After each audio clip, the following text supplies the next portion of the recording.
Hey, hey, hey. We are back at the Queen's Power Show, where queens come to speak and stand in their truth, embracing our power through our stories to create a global sisterhood. So we are so excited tonight. We have another special guest. We have Ashley Nicole. I call her a beauty consultant. She is the CEO and founder of Her Beauty Tribe. So she's going to come on tonight and actually talk about people pleasing, and we can't wait to hear her story. So we can't wait to hear her story. So as you know, I'm Tania Johnson, and we also have Blair Ricard, the host of the Queen's Power Show. And so Ashley, I'm going to ask you just to tell a little bit about yourself and your Her Beauty Tribe, and then you can just jump into your people pleasing story. Perfect. Okay, awesome. All right. So as Tanya said, I'm Ashley Nicole. And Her Beauty Tribe came about to form a sisterhood. To form a sisterhood of empowering women to embrace their divine feminine. And in order to do that, in order to be beautiful on the outside, we have to first work on that beauty on the inside. So all of those sacred pampering rituals of just oil cleansing, baths, milk baths, putting on makeup, just taking that time for yourself, that creates a sisterhood of women. Ancient times, women would get together in baths and brush everyone's hair, and always have these sacred rituals for embracing the divine feminine.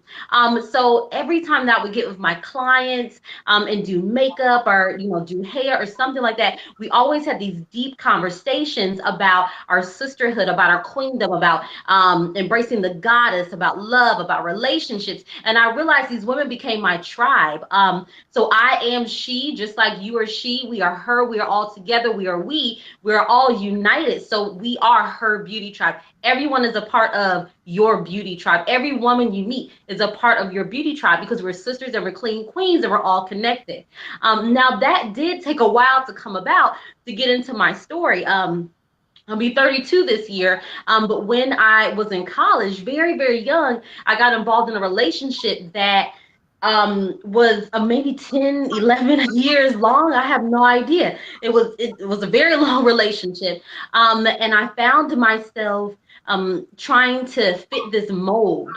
I found myself kind of still not neglecting that feminine. So everything that I do now has to do with the traumatic past. And sometimes you need those struggles, you need those times of dark, you need those valleys, you need the ebb and the flow in life in order to do what you need to do. So I found myself in this relationship. We were It was good at first, great. Everything's great at first. But then it became comfortable. So I think with today's topic, people pleasing has to do with our own level of comfort as well. Like when we're comfortable in a situation, whether it is a job, relationships, we're comfortable with living paycheck to paycheck, we're comfortable with being broke, or we're comfortable with whatever situation that we're in, we find ourselves pleasing other people. Well, what would happen if I did leave? Well, what would so and so do if I decided not to do this anymore? Or then we're kind of pleasing ourselves. We're feeding the comfort. So in turn, we are people pleasing and even pleasing ourselves because we're feeding the comfort. So I found myself constantly just comfortable. We weren't really growing. Everyone around us was like, they're eventually going to get married. We were in college, just very, very young. Like I said, 32 now, and I think this ended maybe like 2 or 3 years ago, maybe 3 years ago. So very, very long time. And then just everyone around us always felt, oh, that's just, Ash and so, they're always going to be together. Every time you see so-and-so, you see Ashley. Like every time, this is this comfort level. Every time we move, like we move in together, all the time, taking college classes together, everything. But at the end of the day, we sometimes forget or we neglect those signs that we need to move. We neglect those signs that we need to move.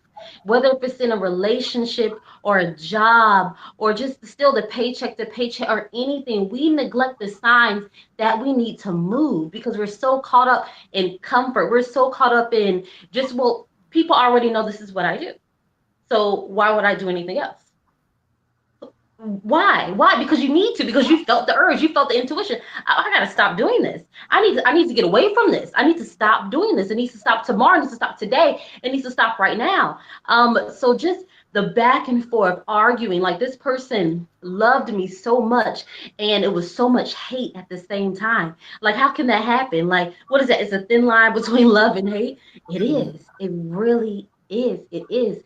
So this person, it was so much love that it eventually over that time period became hate, because it was so comfortable, but it was so tumultuous. It was a lot of like drinking and then anger, to the point where just plenty of times I found myself in situations where I was extremely uncomfortable and unsafe, just afraid, the fighting back and forth, emotional fighting, physical fighting. I remember one time the relationship was so insecure. We were like somewhere at a bar or something like that. And I was speaking to like old friends. I was so excited. It was somebody's birthday. And I was, oh, I'm going to buy him a shot. It's his birthday. I came back and he's like, you were over there buying people shots and you left me alone here. And girls are staring at me like, why would she be buying him a shot? We walked all the way back to the car and he's just so upset. And in that moment, I felt this man has so much like hate towards me, but still I felt, you know what, and first of all, I didn't have a car. I wasn't really, I think I was staying on my own then, or we might have been like staying together then.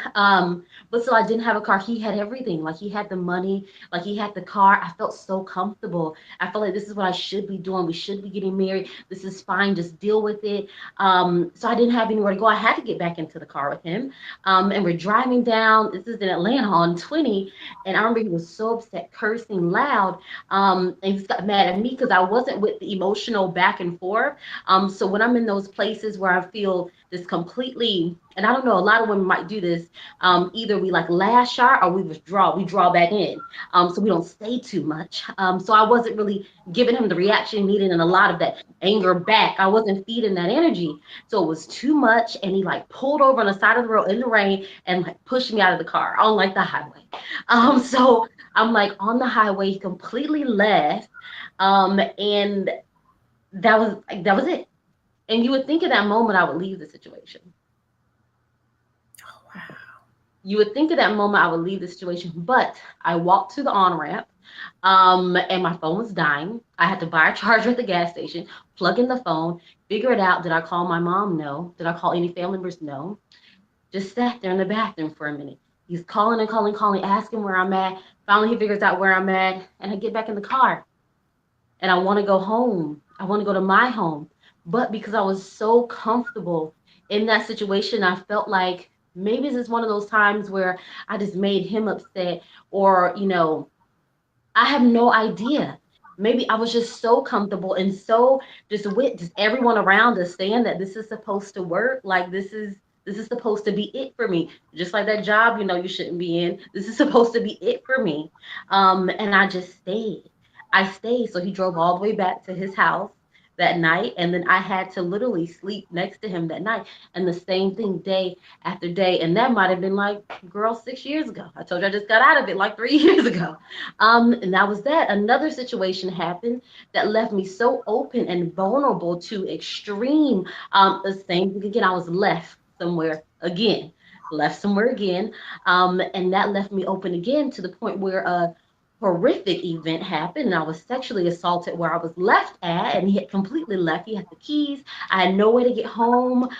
Nothing, absolutely nothing. So at that point, that was extremely traumatic. So that led me to back away from the relationship, went into counseling about it. And the counselor was like, do you realize all this stuff you were doing, you were just pleasing other people? You weren't happy. You were comfortable. You were literally just pleasing other people. And I remember one thing he said to me years ago. And he said, in the middle of an argument, he told me, oh, well, I don't have to do any of that because you're so predictable. And that struck a chord with me. And I remember that to this day. Him telling me, I am so predictable. And you know what? I vowed, I was like, you know what? Nobody's ever going to tell me that. You're not going to know what I'm thinking. I'm just going to up and leave. If I'm not comfortable with it, I'm leaving. If I'm not happy, I am leaving. If you're not giving me what I need to satisfy my energy, if you're not good for me, I am leaving. If you put me in a dark place, I am leaving. If I don't want to work this job, I am leaving. I do not care. Yep. But you have to get sometimes to those points, and it's dark and it's disturbing and it's hurt and it's pain and it's traumatic, whatever it is that you're going through. It will be okay. You have to get through those points. Like, what is it? You have to get through the storm to get through the light. And you have to. I wouldn't be this woman I am today, glowing and excited and carrying on with life, have an amazing man in my life, if I hadn't gone through all of that. But once he said that, A, you're predictable. I know what you're already going to do. A lot of people around you, too, in your circle know what you're already going to do, and they feed off of that. They feed off of that. They will, and they will latch on and feed off of that. Well, she's always going to give me what I want, or she's always going to be here. No, I'm not. Cut them off. Cut it off. Nurture your peace. Nurture your good vibes. Nurture your good energy like it's your baby. Nurture it from conception to birth, to walking and talking around it. Nurture it. You have to. You have to take that peace and you have to treat it like it literally came from you, because it did. And you know what it took to get you to that point of peace. So now I carry around so much peace. I guard it. I hold it sacred to my heart, because if you disturb it or if you disrupt it, that is it for you. So I'm done with people pleasing. It took all of that. I'm done with pleasing people. If somebody's like, oh, okay, well, we want to put you in this box, Ashley. We want to put you in this box. Any woman, we want to put you in this box because we're comfortable with you being in this box. And it seems like you kind of fit in this box real good. You know what? We're going to leave you in this box. This is a good place. Girl, if it's not your box, break through it. Break through it at all costs. If it is not your box, break through it. Set yourself free. Set yourself free. Set yourself on fire. Everybody will come to watch you burn. I learned that set yourself on fire and everybody will come to watch you burn. That means set yourself on fire with passion. And that is when you get people and opportunities lined up, meeting you right there, because you are so passionate and you are so on fire with your gifts and your purpose. You are aligned, you're in alignment. But I wouldn't have any of this without going through that dark place. So I do celebrate that part of myself. I celebrate that transition. I celebrate those traumatic experiences. Yes, I have scars. I have wounds. I have physical wounds, I have emotional wounds, but we heal them. We heal them every day. And you are never going to be up to your full value if you're constantly pleasing other people. I probably several times could have died in that car, in that situation. It was so tumultuous that this person loved me enough. I would be, and I felt myself being that girl in the news with that cute little smiley picture. And they're like, Ashley Nicole in a car accident, boyfriend at the wheel, he was drinking crazy. And I felt that like that could have been me. Like it's several times of just anger, a lot of anger, because it was so much love that it had just boiled into a hate, because he hated the situation too. So you had two people in this situation that are constantly butting heads, constantly just together 10 plus years, because everybody thinks, oh, you guys are so good together. It's great. No, no, we're not about to please other people when we're hurting in the inside, when we're tired in the inside, when we're lacking in the inside, when we're just completely in a point of pain in the inside. So all of that, even though it had to be complete chaos, other just down dirt, felt like I didn't have anything, nothing. I had no car, like just all the money was like his. And seeing that at such a young age, at like 17 and 20 and like 22 and like 23, and going back and forth and back and forth, then I can tell other women now, you know what, if you're not happy at 18, it's not going to change when he's 20, when you're 22, when you're 23, when you're 26. It's not about to change. It's not about to change. You've got to get out. You've got to grow. You're never Yeah. going to grow in that situation. I would either be like dead or stuck right now. That's it. And leaning more towards the first. Leaning more towards the first. Probably did. And Yeah. it's ridiculous. Yes. So that is a little bit about that story. Oh my That gosh. is, Got You me flashbacks. Got my arms crossed. Oh my goodness.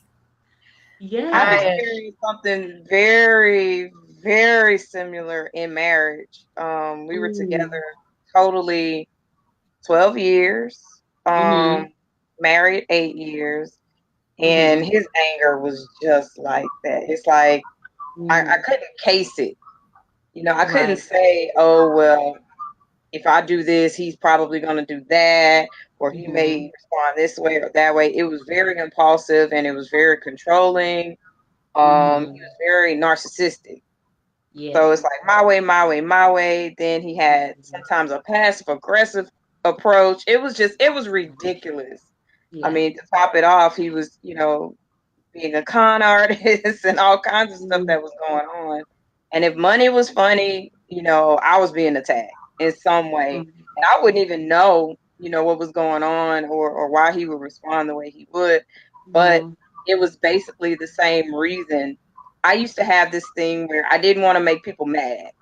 I didn't want Yeah. people to be upset with me. So Mm-hmm. I would put up with some crazy stuff, Mm-hmm. for the sake of somebody not being upset.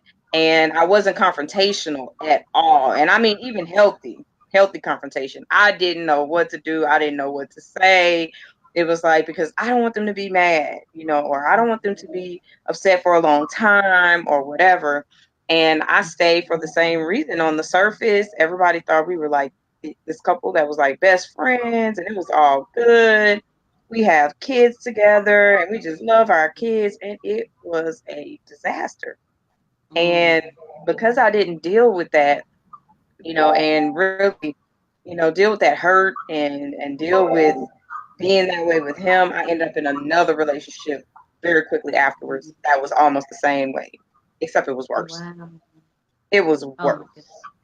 So, you really, really, really have to deal with those emotions and be realistic about how you feel, because I kept hiding that and hiding behind anxiety, hiding behind being upset instead of being real with myself. I had a huge, huge issue with just being honest with how I was feeling, you know, um, confrontation and the people pleasing. It was just like, it was disaster.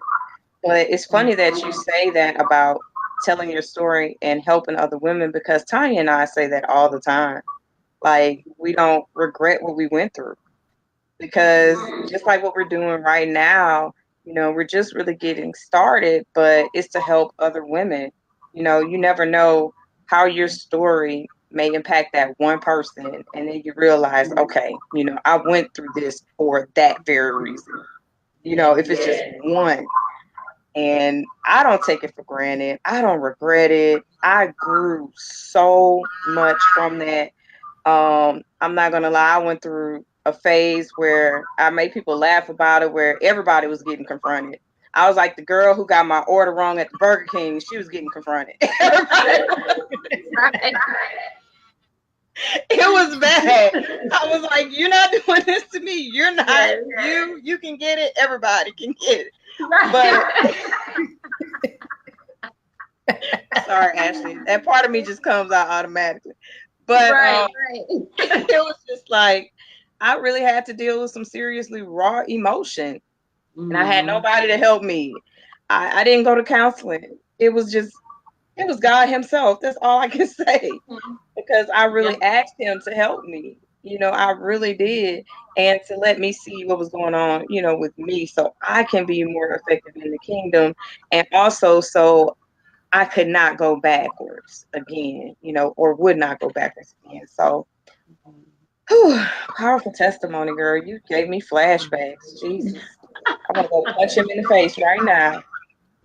Yes, like girl, and then you mentioned something about um how since you didn't address it then, like within yourself, you went back to a situation that was worse. And that literally had me thinking about what is that? The universe. God will give us constant, we'll still stay in the same cycle until we learn that lesson. Like that same thing will keep coming up until we learn that lesson. It doesn't Yeah. matter. He's going to have a different face. That job is going to have a different boss.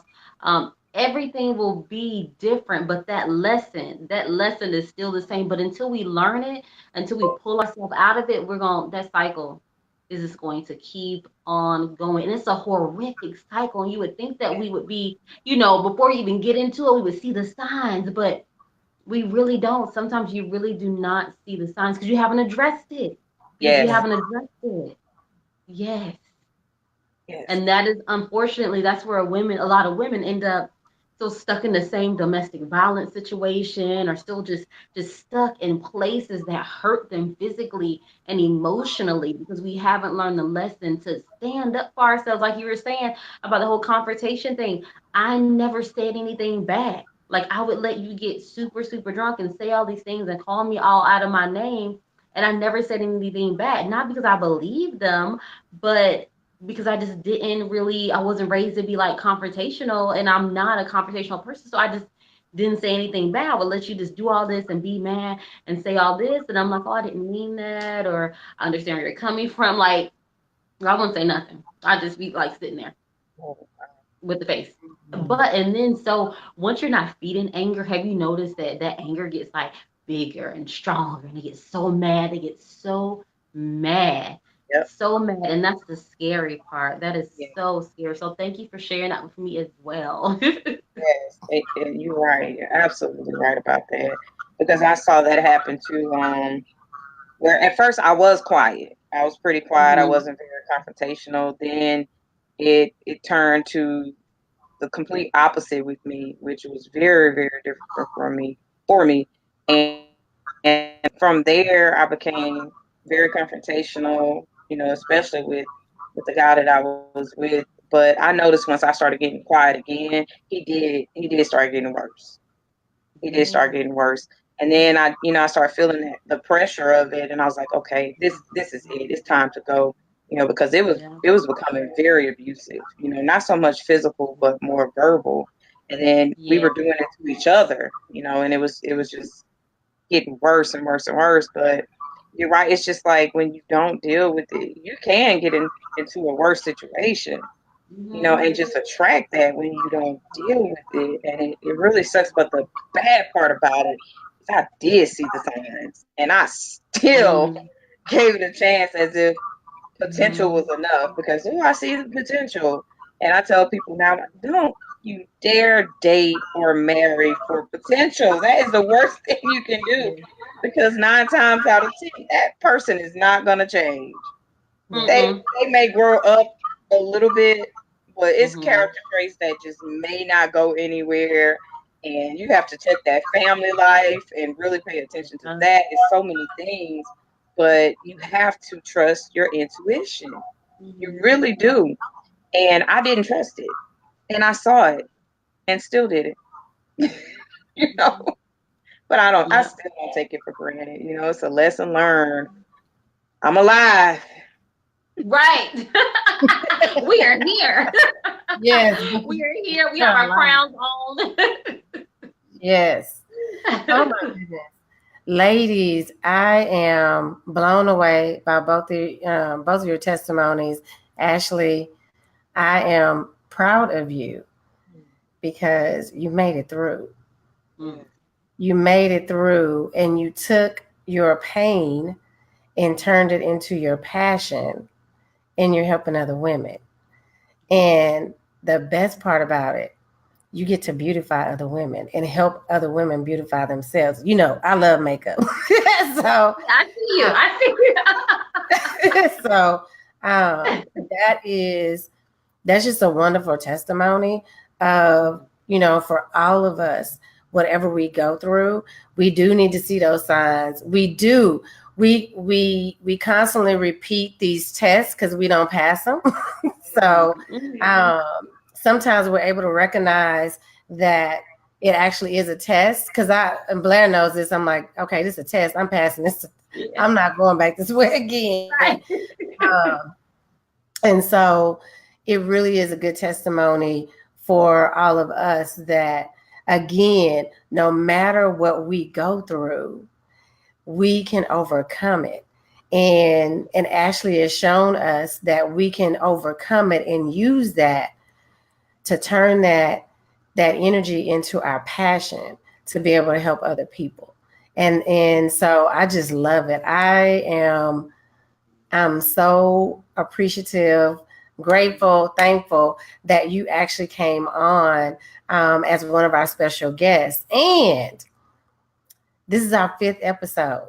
This is our 5th episode. So like we are plugging along. But I'm so grateful that you came on to share your powerful story. And, you know, if you have any other stories that you want to share, let us know so that we can bring you back on. And we probably need to talk about you coming back on and sharing some beauty tips. Yes, I would love to. Yes. That will be very helpful for all of us. But I want to see, I know we only have a few minutes. If anybody from the audience has any questions for Ashley, if not, when you look at the replay, if you have questions for Ashley, please place those comments. Please place those questions in the comment section so that Ashley can respond to them. If you have questions for Blair and I, please do so as well. And I'm going to let Ashley have a minute to close out, and then Blair can go after that and close it out. Perfect. Yes. Yes. Drop any questions that you may have, and I would love to come back on because honestly, this is just one story. It's a ton of them. It is a ton of them. And I'm a big believer in order to be beautiful, we have to like beautify our scars. So I come on and I'm really glowing and excited and, you know, just like love, just great energy and all about being a beautiful muse because I had to beautify my scars. So it's a ton of them that we can unravel and do that together. So I just want to let all women know, whenever you see a woman or you see her going through something or you just see her in the need for a word, whatever, and my Nana told me this, whatever the spirit tells you to speak to her, do that. And I would tell, let's see. Oh, did it? I think it froze for a little bit. Okay. And give her a couple of seconds, see if it comes back. Can you guys hear me? Yeah, I could hear you. Okay. You can hear Ashley? Yeah, you can hear her? I can't hear her. Yeah, I can hear her and see her moving and everything. Okay, maybe it's just me. Is it still raining on your side? It shows that she's frozen on my side. Oh. And it says I'm currently live. Loud and clear, Ashley. I can see you moving and everything. Okay. That's weird. I know. That is. I don't know what's going on. I wonder if it's gonna. I don't know if that part will air. I'll see when we get off. Yeah. But you can hear Ashley now. Oh, you can hear her. And I can hear you, Blair. I can hear both of you and see you. Yeah.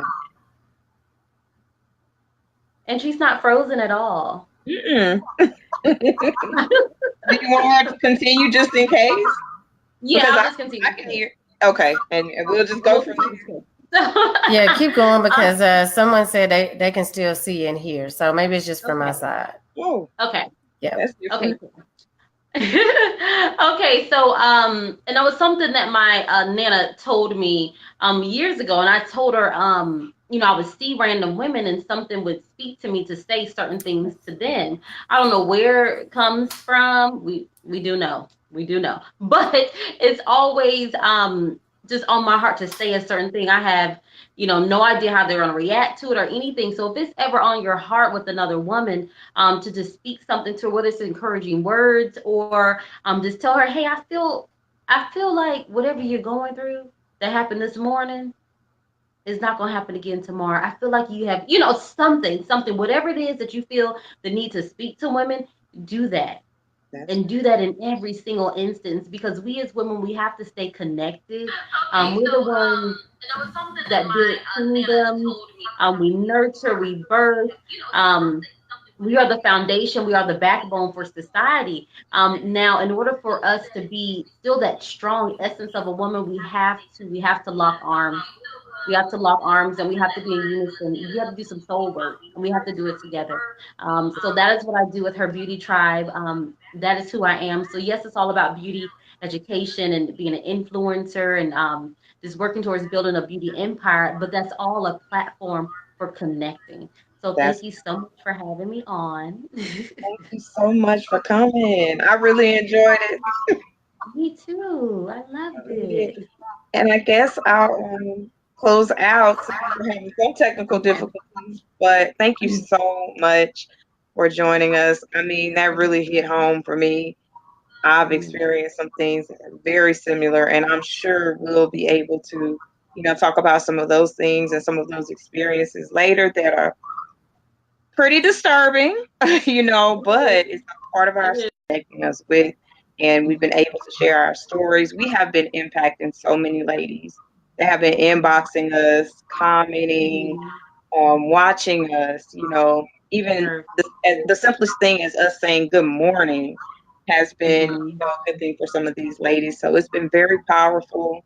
I thank you for being a part of it. And everybody who's tuning in, please feel free to share. If you would like to add any ladies to the group, please do.